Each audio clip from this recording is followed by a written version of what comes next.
heavy, right? So, you know, nice, quick, fresh garden lunch is all we need.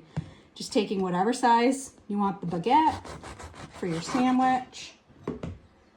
Cut it almost all the way through. It is better to leave a little bit of a hinge on the end to hold the end. And then grab my tomato knife.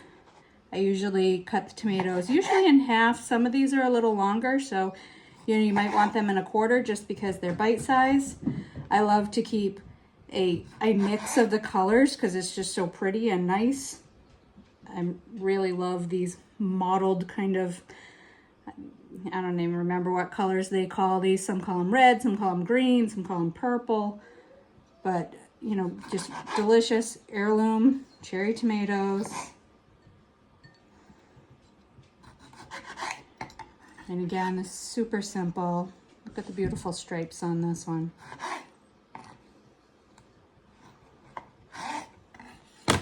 And then all you're doing is tucking these in. Now, if you want to mix everything in a bowl to get a little bit more of an even mix and fill, I guess you could. I personally don't think it's worth dirtying another dish.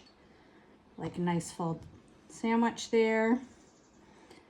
If I like to get these little cubes of mozzarella. Of course, you can use, you know, you can cut or shred mozzarella as well, but the cubes are nice. You get a nice full bite, and they're so easy.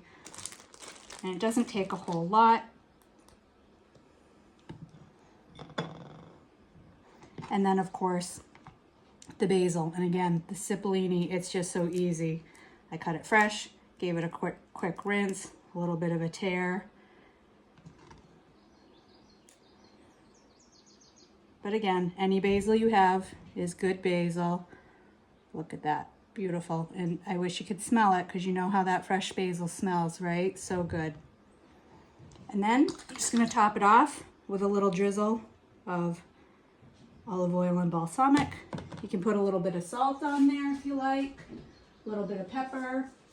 I like just a touch of salt, so I'm gonna do just a pinch.